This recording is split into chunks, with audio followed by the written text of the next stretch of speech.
what we're seeing in the world today, this continual declining birth rate below what's known as replacement level, around 2.1 children on average per person, continual generations below that, 30, 40, 50 years from now, are going to transform societies in ways that we're not thinking about, whether we like it or not. Are you curious about discovering ways of making your life better? Then welcome to my podcast. I'm Bob Nickman, and this is The Exploding Human.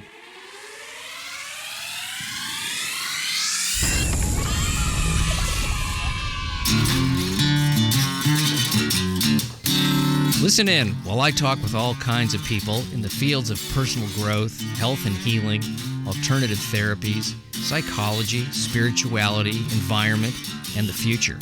I'm looking for those answers that make life better for everyone. You'll meet cutting-edge practitioners, doctors, artists, filmmakers, business people, and those who have overcome challenges. The brave, the curious, anyone who is out there helping us humans to explore, expand, and explode. Hey, welcome to The Exploding Human. My name is Bob Nickman. My guest today is Stephen J. Shaw, and we're going to be talking about the decreasing global fertility rates and his new documentary, Birthgap, which explores all facets of that phenomenon. But first, I would like to invite you to visit my website, theexplodinghuman.com. Over there, you can listen to episodes, read synopses, see photos of my guests, a little bio on myself. There's also a YouTube channel where you can listen, The Exploding Human with Bob Nickman, and there's an Exploding Human Facebook page. As I said, my guest today is Stephen J. Shaw.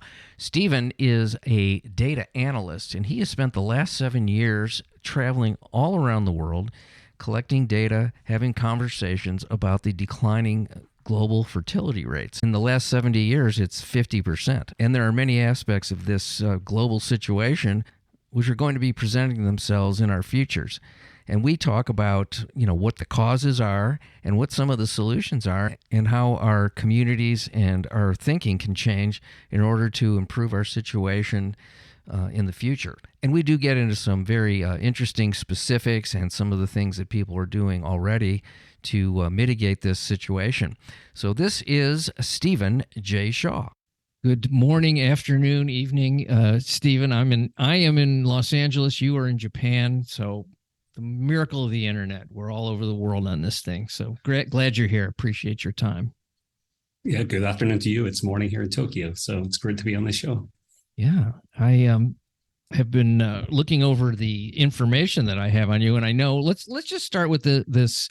If people want to do this even before they listen to the podcast, don't shut it off though. If you're already listening, this doesn't make any sense to what I'm telling my audience. But there's a 15-minute YouTube video out of the first chapter of your new movie, which may enlighten you as to, maybe after the show. Watch it, but tell people what that is called and how they can find it on YouTube in case they're interested in getting a jump start on the movie that you're in the process of completing. Thank you, Bob. Yes, the movie is called Birthgap, Childless World. It's broken into 3 parts, and the first part is actually 50 minutes. It's nearly an hour long. Oh, you said 50. Okay. Yeah, I heard it wrong. Okay, yeah. And it's a solid introduction to what's going on in the world and why it matters. Beyond that, please keep in touch with the birthgap.org website, and we'll let people know when it's going to stream on services from next year. Now, most people don't even know about this topic, believe it or not. I have, as somebody who does a health-oriented podcast and things about the future, it has only come up, as I was saying before we started recording, it's only come up in one other episode of my podcast about a declining is it a declining birth rate or declining fertility? And what is the difference? Well, there's different terminologies that get used, and the terminologies aren't terribly helpful. In effect, it's the same thing. It's the reality that people, for whatever reason, to keep it simple for a moment, people are having overall less babies than they were before.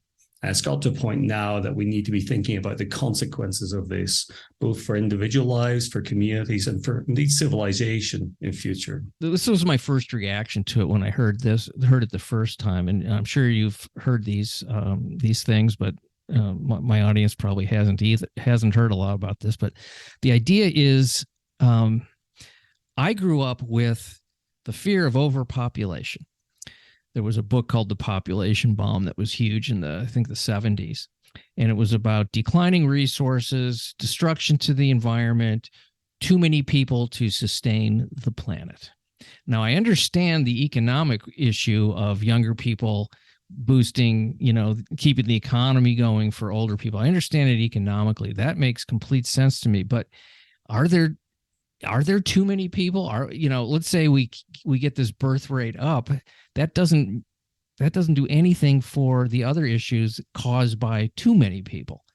So address that. And I'm not trying to be difficult. I'm trying to really wrap my head around this because I feel like there's two things going on at once that are fighting each other. Well, it genuinely is a great question, because one of the real reasons this is a very nasty problem is it takes decades to unravel itself, or to really see what is happening. Yeah. So if you take the position, going back to Paul Ehrlich's book, The Population Bomb, that you mentioned back in the 70s, and everything that came out of that movement, let's just assume that was right. And I'm not saying it's right at all, but if we say, that was right, that was 50 years ago. Yes. What is happening now is effectively the opposite. And what I mean is, what we're seeing in the world today, this continual declining birth rate below what's known as replacement level, around 2.1 children on average per person, continual generations below that, 30, 40, 50 years from now, are going to transform societies in ways that we're not thinking about, whether we like it or not. Let's say the birth rates in a country suddenly go below replacement level. No one's going to notice because nothing changes. Maybe, kindergartens will notice, and then elementary schools a little bit. It takes about 30, 40 years before you suddenly realize we don't have enough workers, or there's a shift here. And then 50 years before you really notice, wait, now we have so few potential parents. The people aged 20 to 30, they're less than before, and they're the ones we want to become parents, and they're still having less children. Meanwhile, we still have all these old people to somehow take care of. And that change in what I call the age balance, whether you think reducing populations is a good thing or a bad thing, that's a separate discussion. The reality is there's going to be a change in the age balance that societies just aren't prepared to cope with yet. I can totally see that one. And I'm going to be one of the old guys if I'm still around. Maybe we'll figure out a way to cook me and eat me for the young people. So well, I'm not going to go there, but I'm not too far behind you. That was that movie, Soylent Green. You remember that movie? It was that futuristic movie. It's people, they were making food out of old people. So what is there's a couple of things going on here. What is the reason for this? Mm-hmm. And what is the solution? And the third question I have, and I'm asking too many questions in a row, mm-hmm. but what is the ideal population for the planet Earth? Oh, great question. That's a tough one, right? Well, no, again, these are the questions I was asking people. When I started making the documentary in 2016, I went on the road to Europe and then Japan, literally on the street, asking people, what's going on with your life? Do you want children? Or why did you have children? Or why did you not have children? And what I was looking for was common patterns across all of these countries, because demographers, academics, mostly attribute this to local factors. In Japan, it's work-life balance. People work too hard here. In Italy, it was high unemployment rates amongst youths. But every time you looked at one of those reasons, you would find a country that was an exception. So, for example, another common reason is the high cost of education in certain countries. But you go to Germany, which offers free education for everybody. You actually have one of the lowest birth rates there too. So I decided in 2016, almost for my own sanity, I needed to know why this was happening. I'm a data analyst. I'm about figuring out what's happening with data trends. And this one just didn't make sense. It took me about a year and a half to figure out what was going on, because there was a common trend across every single country. And that's going to be part of an academic paper I'm writing and a book, as well as this documentary. And it's revealed in chapter 1, which is on YouTube now.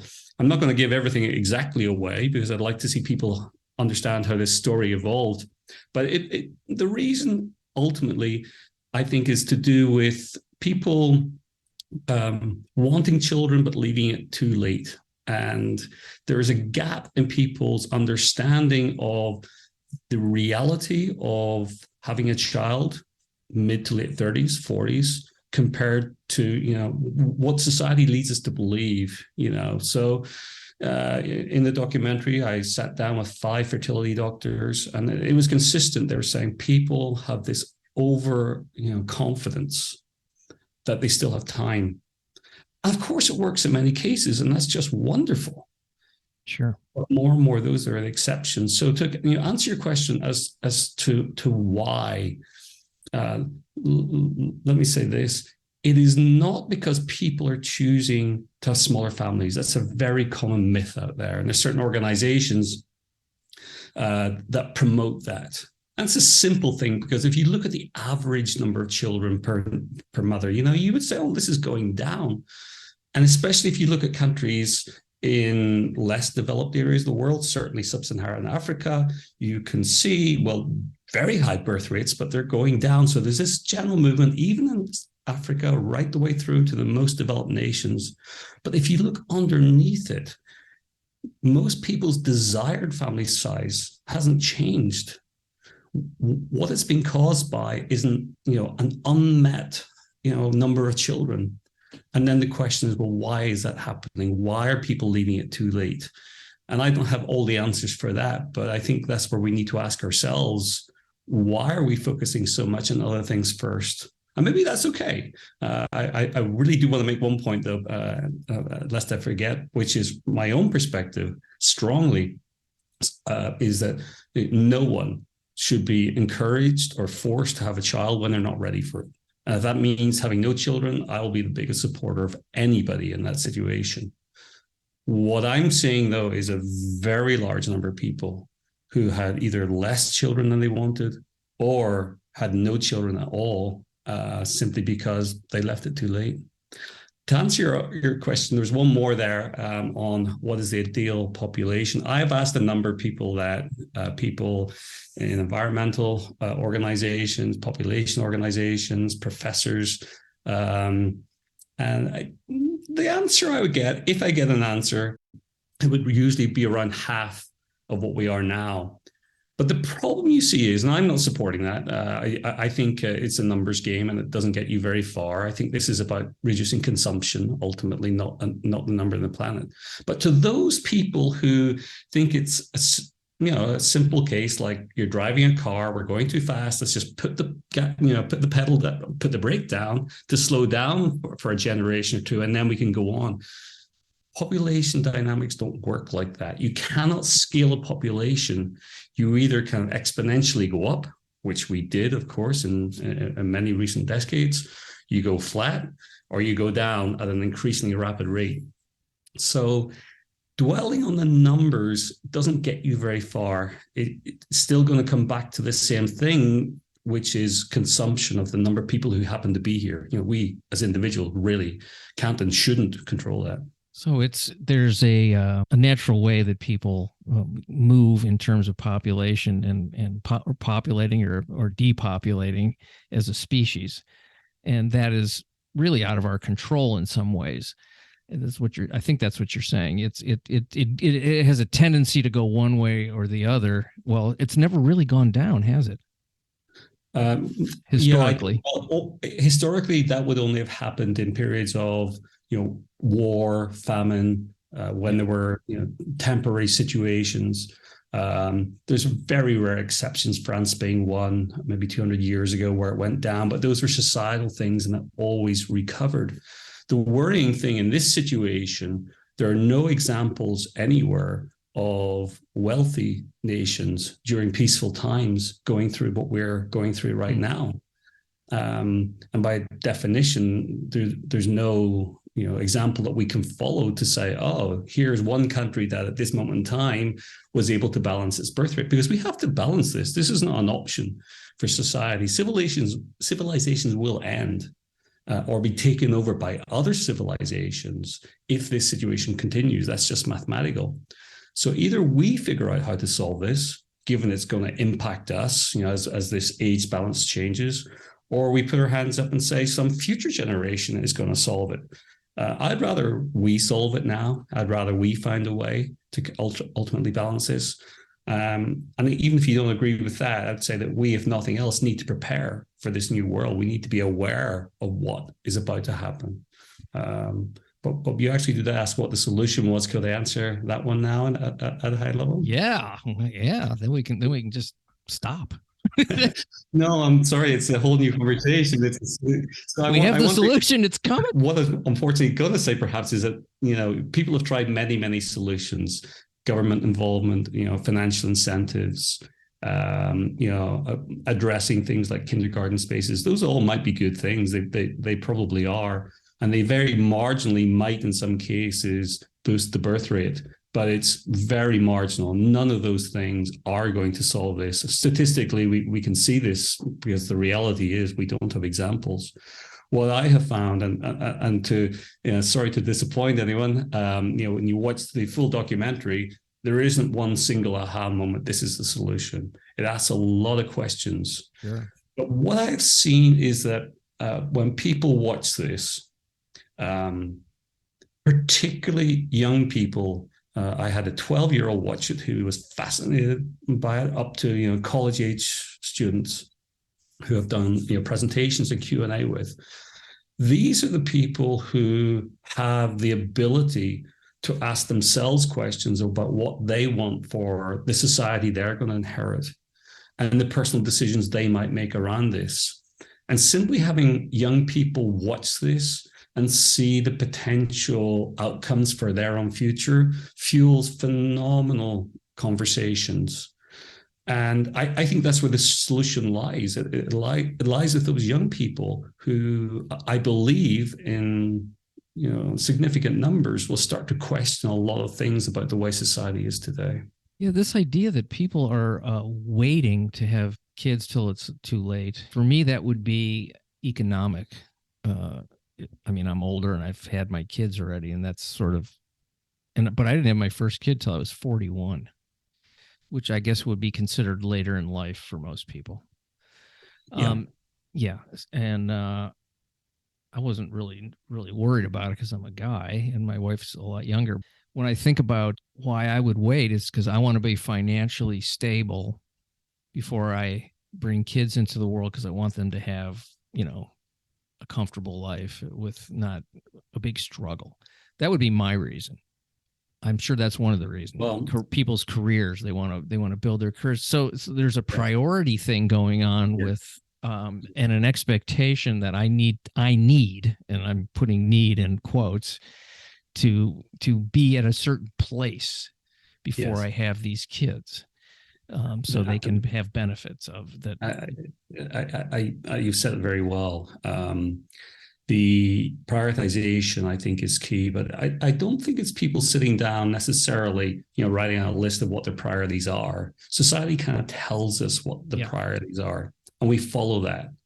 It's just what humans do. And especially younger people who see the path that's laid out for them, go to college, get a good education where possible, start a career, build a career, possibly think of more education training at some point.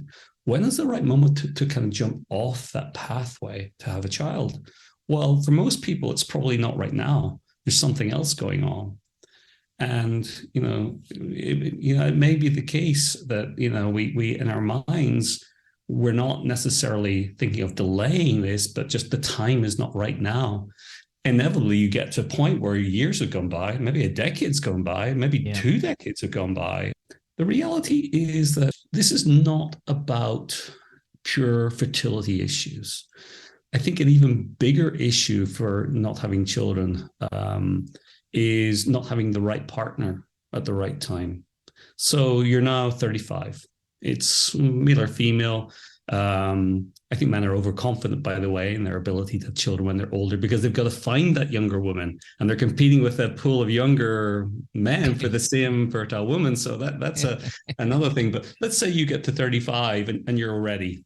You have your apartment, you have your car, your two cars, you're able to afford your vacation, your winter vacation, you've joined the golf club, all is good. And somehow after all that, you feel it's the right time. But maybe you've just broken up with your boyfriend, girlfriend. Maybe the person you're with right now has been, fabulous for you over recent times. But when you start to think of, do I want to have a child with this person? I've seen that lead to breakups. So this is a complex thing. And ultimately, people today largely are confronting those decisions when the odds are against them. And that's a significant reason why we are where we are. There's a lot of bombardment with social pressures and ways of that we think we're supposed to be living. This idea that, I can do it later, and then later never comes, which is true of almost anything that you want to do. I have a friend. She had 6 kids. And she said, if I had waited till the right time to have kids, I never would have had any kids. So if you want kids, have them. That was her attitude. This was a while ago, though. I mean, her youngest is probably 25. So and all the way up to 40 something. So, that was an interesting take on having children for her. She just said, we didn't have enough money. We didn't have the right house. We didn't have X, Y, and Z. We loved each other and we wanted to have kids. And that's what they did. And trust the universe that it's going to work out as long as you're not, have some random problem. But, they were hardworking, conscious people and everything worked out. And so maybe there's an overthinking problem too. First of all, I've heard that a lot too, where people have had children, that there was no right time. It just happened, and they met the right person. They were young, and now they've got a family, and they're happy with it. That's not uncommon at all. And the advice I've got from those, well, you just said it, is there's no right time. So don't overthink it, and people do overthink it. But if I could, Bob, there's a darker side to all this that I think we need to talk about. That the darker side is for those people who had planned to have children, who didn't, who are very likely to end up perhaps with a partner, perhaps single, but going through periods of grief. That's what people who are childless are calling it now. You can find a lot of support forums for, I've spoken to many, many of these people, and what they're experiencing is this deep grief that they didn't have a child. And it's grief to the point where I almost felt that I was becoming a counselor to try and help these people, come to terms with the fact that their life didn't lead the way they'd wanted to. And I'm not trained for that. I had to kind of understand that what I need to do going forward is help connect those people to professionals who are. But there's a vast amount of people out there who are going through loneliness, going through depression, because their assumed life plan didn't work out. And it gets even worse from there, though in time, I think a lot of these people, I understand, not everyone comes to terms with it. But then there's the concept of aging without children, linked to longevity, which I know is a topic. I listened to one of your podcasts just now about longevity. Well, in societies today where we have shrinking extended families, there aren't so many, nephews and nieces, never mind children, to be there. I don't mean necessarily just to provide a direct caring role, but simply to engage with older people, to make them feel part of community. I think the reality of the way we're going is we're going to see a significant increase in old age loneliness, old age depression, which is not healthy on any level. So the question about whether people have children or not, or how many they have, is a very humanistic question that goes far beyond the number of children you have or whether you did or you didn't. Well, that's really interesting, because to me, there is a biological imperative or a drive to naturally to have kids. Now, are there exceptions? Yeah, there's people that don't want them. They think they'd be terrible parents. Yes. They had terrible parents. They don't want to do it. It's not right for them. Yes. Great, don't have them. But yes. But there is that feeling that your life, for most, I think for most people, that your life isn't quite complete because you haven't done that cycle of, replicating something from yourself that's going to go on. There's a need for human beings to be, well, it's, in a sense, it's immortal in a way. It's to carry on your DNA. Legacy. And sorry to interrupt, but there's a term that's used, the legacy, to carry on your legacy. And people, well, I guess it is legacy, but it's legacy, but it's even deeper than that. It just seems like it goes beyond. It goes into something that's just always been there and always probably will be.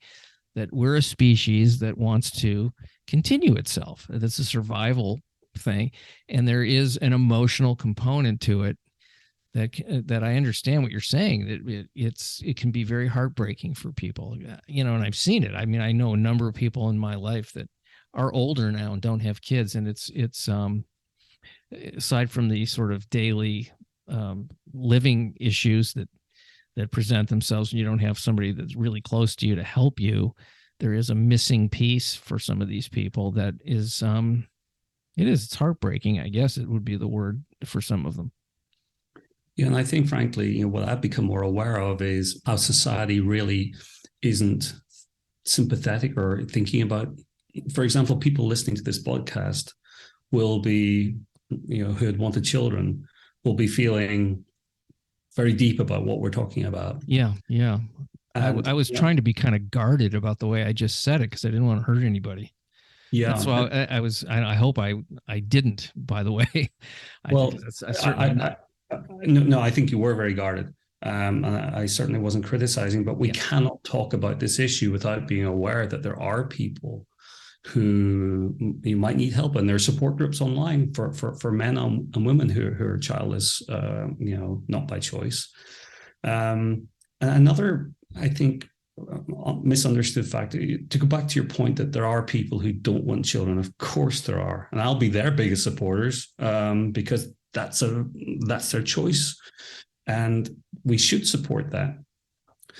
But that's the minority here. The vast majority, and the academics have estimated it might be 80% or more of people without children are people who had actually planned to have a family.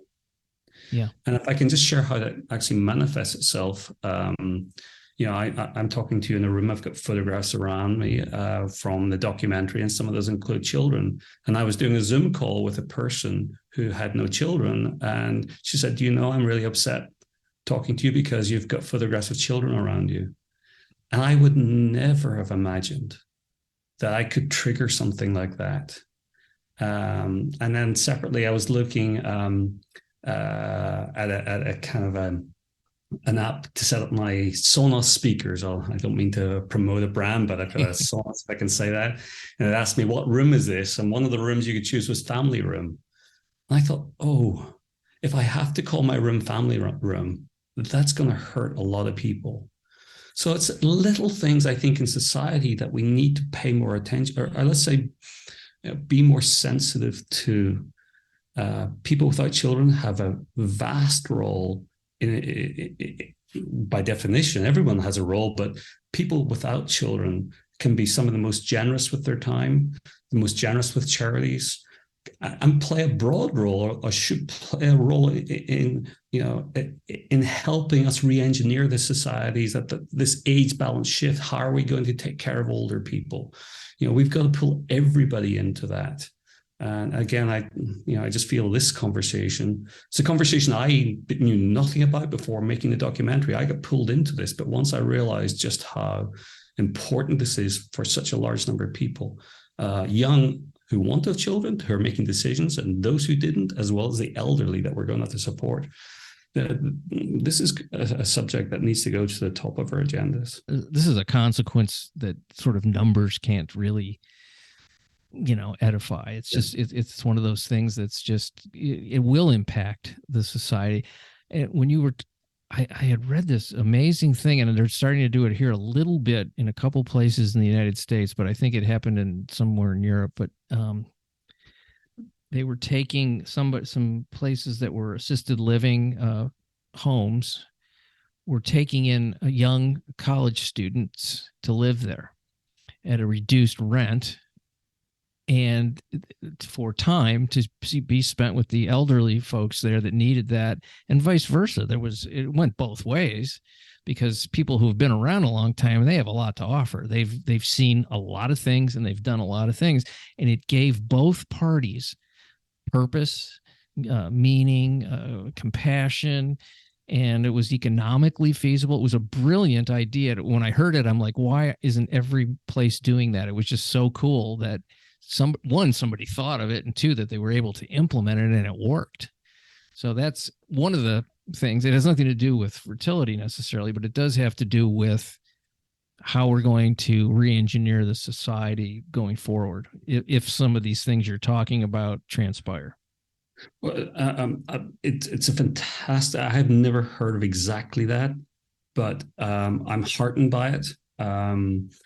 This is part of the solution, bringing together younger people and older people and stopping this kind of division between those who've gone through retirement and for one reason or another start to become excluded from the society, the rest of us inhabit. This week I visited a community place in south of Tokyo where you have 30 people living in a share house. And it was the most beautiful experience. I would almost, I am interested to go and spend some time there myself. I walked in and you had people, these 20s and 30s mainly, but you had several families. So I walk in and there's a giant living room and a giant kitchen. And in the living room, there's a parent doing homework with kids. And then I understand it's not the kid's parent. The parents are doing a conference call and somebody else is helping the kid with their homework. You go into the kitchen and people are kind of either making their own meal or sharing meals. And you had a mother with her daughter baking and someone else saying that they've never been taught to bake before. Could they watch? And this sense of integration, now that did not include older people, but I asked people that question, could it or should it include older people too? And the general answer was yes. The caveat was healthcare needs, mobility needs. How can we make that work? So to stand back from these examples, my documentary was only a stepping stone. It took 7 years of my life. I thought it would take one. I find that making documentaries can take a lot longer than you expect. The next chapter of my life, as long as I've got, is going to be devoted to helping people with the understanding of what's happening to society and solving it. And part of that is how we design communities. It's civic planning so that the old people's home might be close to areas where students are living, and there might be shared kitchens, and there might be opportunities for the older people to get, to kind of share in childcare in some way. And for young people, as you rightly say, to learn from the older people who've got so much knowledge to give. So I think, it goes deep in terms of literally how we architect our communities as to how we help heal this sense of loneliness. And the irony is, if you do that to bring people together at those age groups, it's going to become easier to start a family because you are going to have support groups around you the way we used to have in the past when the grandparents kind of were not that old, because we now have children later in life, so grandparents are that much older, and they used to live close by and they were there to drop the kids off at. That's gone for many people now, sadly. But I think societies as a whole can find ways to bring back that integration between generations. The idea to me is taking a big area and a big community and creating smaller communities within it. So you do have that familial kind of village feeling where people are taking care of each other. And also, you're going to meet potential partners if you want to have kids in that situation much more readily than you would living in a big city in a condo, going to work 8-10 hours a day. You're just that's limiting. Share house, as it's called in Tokyo here. I was speaking to one person. They could easily have afforded to live in their own home, and my understanding was they had a good job, and it could have been quite a large home, relatively speaking. But they said they would have been alone. Whereas they come back from work and they have these people to kind of talk to and socialize with and cook with and watch TV with. And, I really think the path that society pulls us down to kind of live these individuals lie separated from our neighbors even now. That really has to change. I'm going to tell you a little story about my own situation here. There is a woman that lives across the street who did not have kids. She's 92. She started to lose some of her faculties, memory, some physical stuff, and was unable to take care of herself. My wife and I decided that no one was going to help her unless we did, because it's just the way people are right now. We took it on in terms of getting her. We cleaned her house up for her. We got her caregivers. I take care of her bills.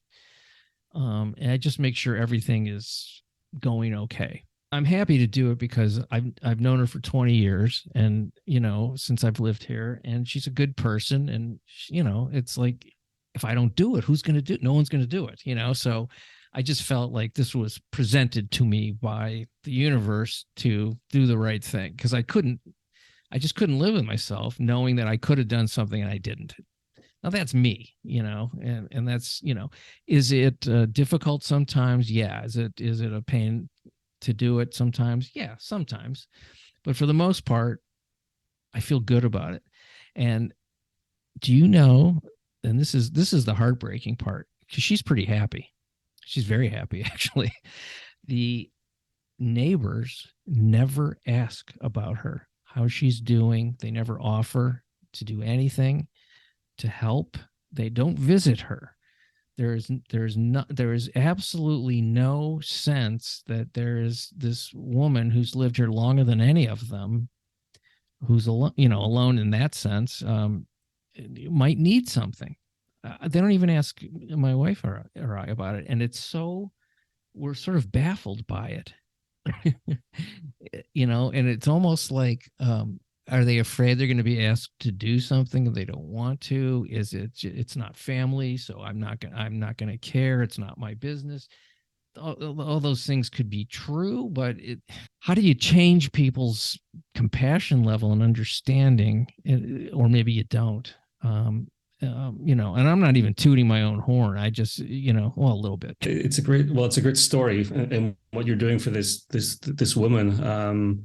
And I appreciate hearing real world stories like that, but it's actually indicative of the problems across societies. And I'm not going to remember the name of the psychologist who came up with a theory some decades ago that basically we all follow what everybody else is doing. Whatever the neighbors do. So you're the exception here. And it's interesting that people haven't followed you, but mostly people are blinkered and just not wanting to be that person who differs from everybody else. Now, it may well happen if one or two other neighbors started helping that suddenly the whole street would change. But that gives me some hope, if that's right, and I think it is, that actually inside of us as humans, we still have the ability to want to care about our neighbors. It's just we need to kind of remove ourselves from this trap that we've become. It is a trap. In the movie, I call this a birthgap trap, by the way. Birthgap's the kind of court. It's like a trap that societies have become locked into. Is there one more thing could I share with you just in this context? As much as you want, because I love everything we're talking about. I didn't know it was going to go in this direction, and I'm really happy about it. And I didn't know it was going in this direction when I started. I was a data analyst. I was talking to people in the street, and I'm finding all of these darker issues that are there and are going to get worse. I spend a lot of time in Detroit, Michigan. I love Michiganders. Truly, I love northern Michigan. Summertime, it's one of the most beautiful places on the planet. But seeing Detroit as a city, having gone through what it went through from the 70s with a rapid falling population for different reasons, nothing to do with birth rates, but with the same outcome that you have a city that was built for around 2 million people, and there were 2 million people there, I believe, in the 70s, go down to 1/3 of that. And I was there from maybe 05, 06 for around 10 years. When you turn on the news and you find out that Detroit doesn't even know how many functioning streetlights they have because there aren't funds, there isn't a tax base, and that you have streets that I drive through, and I show this in part of the documentary where, every fifth house is inhabited and everything else is dilapidated. And you see people with kids, living in these houses with their neighborhood literally falling apart. It gave me a sense of the future, that what Detroit has gone through is actually a template for societies, and Japan is already experiencing this, and Italy, Germany, Spain. These societies that have been experiencing ultra low birth rates for 40, 50 years are already getting to that point. So the point is here, if we know this is going to happen, if we can see a Detroit, and then you look at what Detroit's doing now about returning a lot of those areas back to parkland and to, reinventing itself in a positive way, it actually is a template for how multiple societies, I think, can ultimately plan their future in an organized way. And I was triggered to make that point on the idea of communities coming together, where you have these sub-communities, smaller communities within a broader community. We're going to have to reorganize housing anyway. We're going to have to reorganize because there won't be enough people to sustain the towns or cities we have. It may even be saying, these 3 local towns, only one of them can be sustained long term. Now it's okay. We've got schools in the 3 communities. For now, it's fine. But we know in 20 years' time, it's not going to be like that. So instead of turning a blind eye and then 20 years down the road having these, dilapidated towns and cities and schools wondering which one's going to close, let's plan for that and say, okay, here's the path. Here's how we're going to retain a new form of, community where people, I think, that's the opportunity, I think, to come back to your point, to kind of reorganize communities so that the old and the young are living together, that life is, healthier, and more positive for everybody, despite the circumstances that are going on around us. Yeah, it's a sort of a combination of urban planning and public health, mental health, obviously, combined into a focus for a plan to do something that is going to work. And that's right. And we don't really have that. Our institutions are all, function in one thing. So we got urban planning here, we got, education planning here, we got healthcare here, we got demographers over there somewhere, and we got economists somewhere. This is multidisciplinary. And what I'd love to see is, academics coming together, think tanks coming together, governments who have a role here. Governments, can't solve this, but they can bring people together or encourage people through funding in some way to say, okay, we need to share knowledge. We need to share ideas. I'm just thinking, because I do this podcast a lot on health and alternative health, and, the word holistic comes up with health in almost every one of my episodes, because that seems to be where people understand how the body works. And it's the idea of a holistic community makes complete, total sense to me. It's like, why is it just in the health field? Let's, I'm not saying why, but, can we use that concept that that as societies, we're an organism that needs to work in conjunction and not separately. One of the reasons I came to Japan 5 years ago is because of this project. I came here to research. I hired a researcher who, we went to libraries, we went to, going through archives to understand why the problems that occurred here in the 70s that drove low birth rates. And you see that in the documentary, but also about healthcare here, also about the aging society. Japan is very focused on this problem right now. And I think if solutions might come out that the world can watch, I think there's a reasonable chance we're going to see it happening in Japan. And if I could just tell you a little bit about, my plans for future, I told you the documentary took far too long, and the next step is, my current task is to set up a nonprofit, both here in Japan and the US, to continue education and research, and to bring people together, to create a forum where people can exchange thoughts and knowledge. And to do that at a community level, because this is about individual communities more than just about national policies. So I'm staying in Japan, at least that's my intention, or at least planning to spend a lot more time here to see what might unravel about whether through urban planning, through better, public health policies, education policies, creating environments where people are happier as individuals, less stressed, less loneliness, and whether that can in time also help with the birth rate, because more people will be able to have the children they want to have. So that's going to be fascinating. I think that exactly is what would happen is, if lives are filled with purpose and happiness and joy, then that's just naturally going to lead to what you're talking about. Is they're going to want to have families, and it's going to be it'll go back to a more natural way that humans started out. I think, it's happier people make better decisions. That's what I've noticed. People that are in chaos and are disturbed and they're stressed, they move out of fear and anger and other things that aren't productive. Yes, I agree. And just to emphasize, this topic, this is not about extinction. Some people might talk about that, but we're not going to go extinct anytime soon. This is about transformation of societies and transformation of civilizations. And whether we like it or not, this is going to happen. It will be the case that those communities who do have children will, become more populous, and those who don't will become less populous. The question might be whether the future societies that want to have children are societies that we would like to be part of or not. There is a risk that this might go in a direction. For example, we're seeing in certain nations, to me, quite scary things, where in Iran right now, you can no longer have a vasectomy. Iran has got a very low birth rate, so they're stopping men having vasectomies to try and increase the birth rate. So interventions like that are certainly not the way I would want to go. I don't think many of us would want to go. But so unless we're alert to this, those things might creep up. Before we know it, policies might be being put in place more and more to be, pro-natalist to the extent that it kind of impinges on human rights. So, just,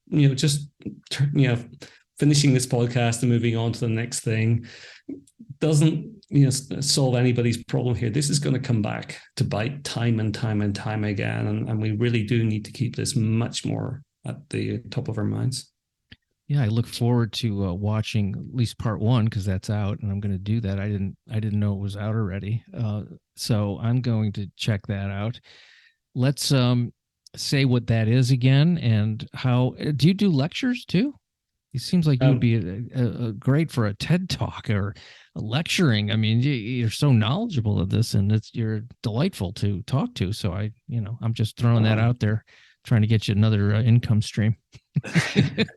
Well, it's a passion for me, and I love talking about it. And if there were any opportunities to do so, I would readily take them up. I love sharing what I've learned and encouraging conversations. So is it something I do? Well, I've just finished the documentary, but already a couple of opportunities along those lines have come up. So I'd be delighted anybody can contact me. The website is birthgap.org. Anyone can contact me through that.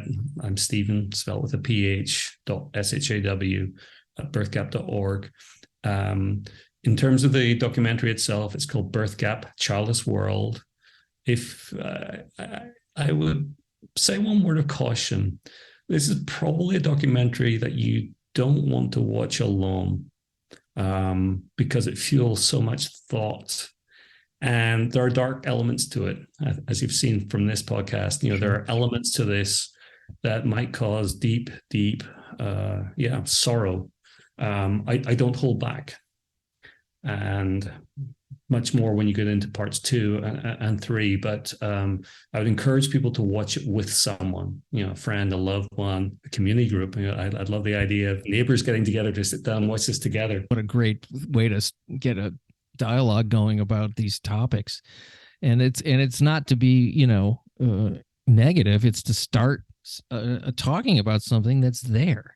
And yes. I applaud your courage for not shying away from some of the more difficult areas that this was brought up. And it meant a lot to me that we went in that direction. I didn't know it was going to go there. I didn't know what to expect.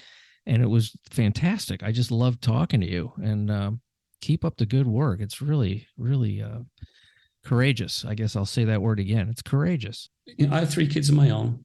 And, one of the big motivations I had was that my kids and their generation, I think, need to know about the future that they're, moving into. When I realized their future is actually going to be different to the one I prepared them for. Yeah. It wasn't so much courage. I just felt a responsibility, to my kids and to the younger generations to find out what is going on and to share that with the world. Yeah, I think about that too. Like the world that I've prepared my kids for is not going to be the world they're going to be living in. I don't even know exactly what that's going to be, but it's changing so fast. Let's hope humanity makes some good moves. Ultimately, I do have optimism. We can't change that this phenomenon is happening, and you can't come out of it quickly. It takes decades. But I am optimistic that ultimately it can and will be solved, but only if we start talking about it. Yes, that's true. That is true. And, like I said to you earlier, that we are a resilient species, but usually we have to have our backs up against the wall before we make a move. And it seems like we're close to it with what we're talking about. You're a little ahead of the curve with information on this. I'm really grateful that you contacted me to do this. It means a lot to me. Thank you. You've been genuinely very perceptive in this. I think you've understood a lot of the elements that are going on. I think that's probably through the podcast work and the other work you do in the context of your own life. I think for younger people, that's harder because they don't quite have the context that's there. So I do, and I don't mean to minimize people's life experiences at any moment in time.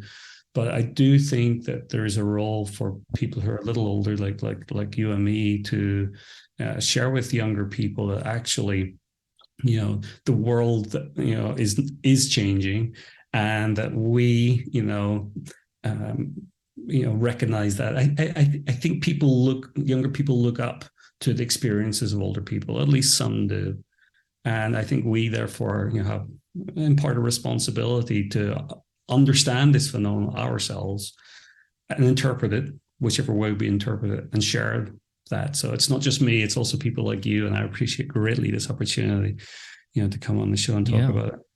And there's certainly plenty of opportunity to come up with solutions. So if you're wondering what you want to do with the future, let's work on the future. That's exactly what we're saying. I see how I tied that together there at the end. It is. You did.